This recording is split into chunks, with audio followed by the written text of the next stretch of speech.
How's it going, folks? Hope you're all doing well. Hope you had a wonderful weekend and a wonderful Father's Day.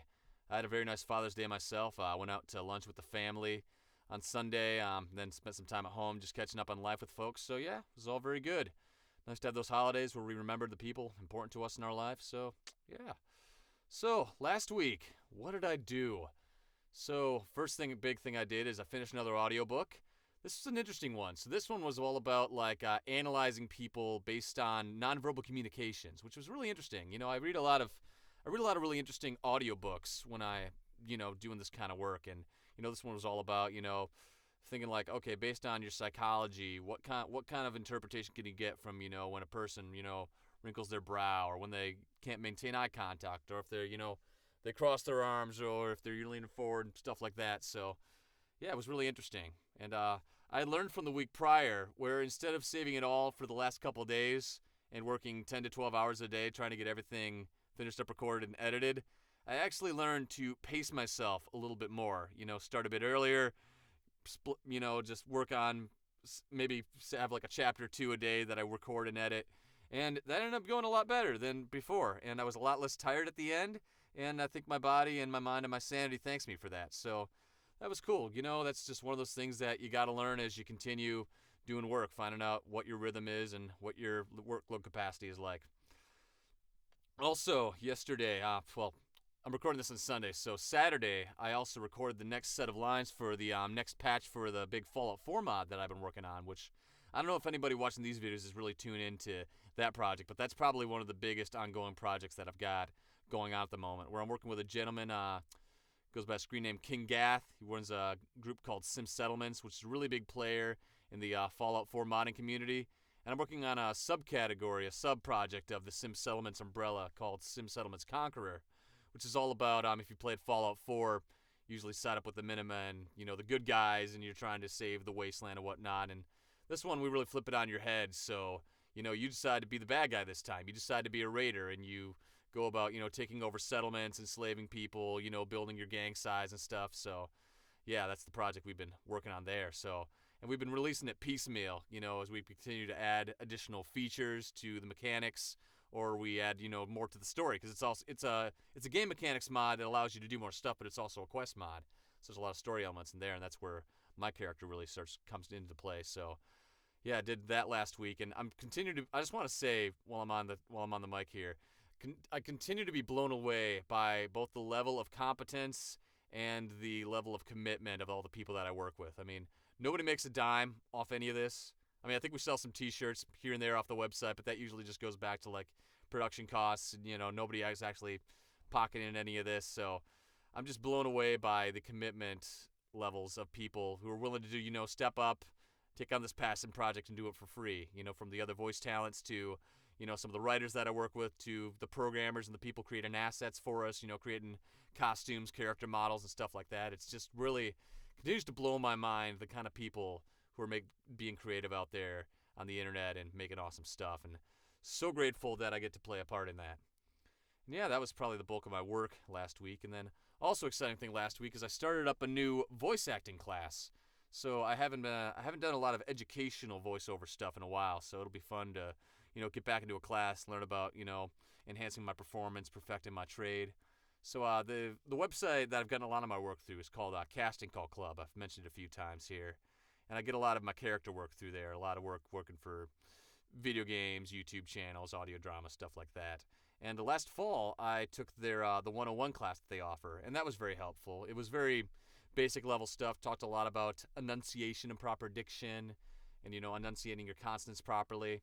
And then this 201 class is getting a lot more into the emoting side, into the actual acting, performing side of things. Less of the technicals, more of like, how do you get into the right headspace when you're playing a particular character? How do you make character voices? Or, how do you look at a script and how do you come up with a good system for marking it up so you can know where to place the right emphasis on the right words and all that? So we had our first class on last week, Wednesday, mostly just, getting to know people, and everybody read a monologue so that, the instructor, the guy leading it, could get a baseline sense of where we were all at and, how we're all doing our main approaches and stuff. And I was really impressed by just what I had seen so far, his level of professionalism, his knowledge. So I'm really thinking that It's going to be a 12-week course. I'm really looking forward to what this is going to bring.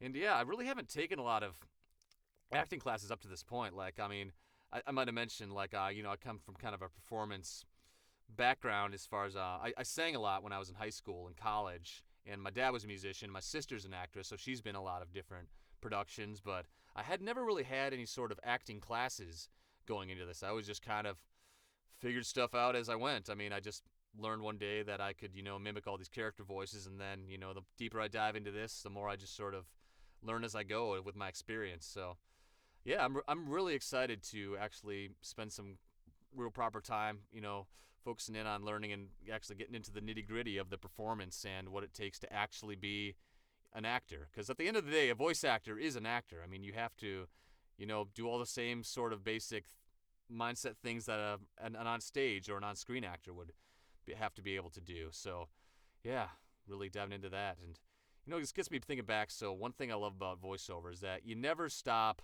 learning with anything that I do. So, I mean, from the day I started, if anything, the more I learn, the more I realize how much there is to learn and how much I will never learn. And just so many different areas of stuff you can learn about as well. So not just not just like the voice acting stuff that I'm taking classes on, but also about like vocal health. How to take care of your voice so that you don't blow out. How you're having the proper diet so that you can take care of your voice and that you don't get a lot of mouth noises and stuff like that. And then, under the umbrella of voiceover, there's so many different disciplines within that. So, I mean, you've got audiobooks, which I've talked a lot about. Then you've got phone systems. Then you've got educational material. You've got training videos. And you've got character work. And that comes in a variety of different senses, from cartoons to more like, dramatic video game kind of stuff.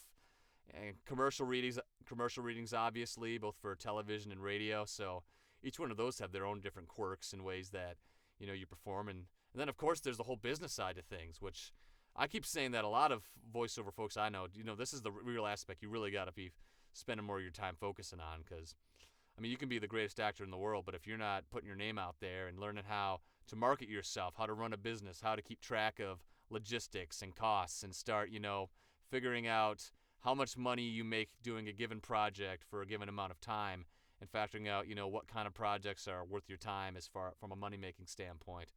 So yeah, I mean, and I love that. I was in a voiceover group earlier today, and just a Facebook group I started joining with a couple folks, and one of the guys posed the question, so just to set the stage, what is your why? Why do you work so hard at this career? And really, it was quite a question. I mean, I can't really come up with a one or two sentence response to that, but I lifted off a couple different reasons why it's so, means so much to me and why I like to put the work in that I do. One of the big things was I love the journey of it. I love that there's always room for more growth, and you can decide to take this and just keep going deeper and deeper with it, always learning, always being in a position where you can humble yourself, where you can try something new, where you can challenge old perspectives. And I drew the analogy where I've said that in my life, I say that I've climbed a number of mountains in my life, and I mean, like, I've accomplished some things in my past. Like I finished up college. I've been to some different schools. I've run a couple marathons here and there. But you realize when you get that degree, or you cross the finish line, or you do any number of those things. I mean, at the end of the day, ultimately, I'm still the same Glenn that I always was. It's not like you reach that peak or you check that box and all of a sudden, now you're an adult. Now you're an intellectual. Now you're a really competent professional. Now you can really, go out into the world and do stuff. And I mean, you're just always growing gradually, and you're always going to feel like yourself. So upon realizing that, after I, had a number of those achievements, I kind of shifted my focus less on attaining goals and more about finding journeys to go on, finding journeys towards the goal that I would enjoy the journey of. So less about reaching the top of the mountain and more about finding a climb that I would enjoy. And voiceover is definitely a climb that I enjoy. I love getting to learn stuff every day. I love trying, my hand at new projects and new things. And I love the slow grind of it. I love every piece of, building this thing that we've got going on. And yeah.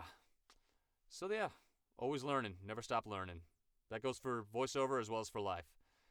And yeah, this coming up this week. Got a lot of auditions to do. Looking at that's actually part of my homework for voiceover classes. He encouraged us to try and audition 3 times a day, which I have not been doing up to this point. But I think that's a good habit to get into because once you wrap up one job, you got to have another job lined up in order to keep paying the bills. So even when you're working, it's good to have continue to be auditioning so that you got more stuff after that job wraps up. So you're not just standing around twiddling your thumbs until the next job comes your way. So you always want to have something lined up. So yeah, probably doing a lot of work there and hopefully focusing on some more of the logistical stuff that I keep saying I'm going to be getting to in these videos, but never get around to just because life happens. Different things come up, different goals come up, and different jobs and whatnot. So just kind of, take it as it comes and do what you can. All right, thanks for tuning in, folks. Appreciate it. And I will catch you on the flip side. Take care. Have a great week.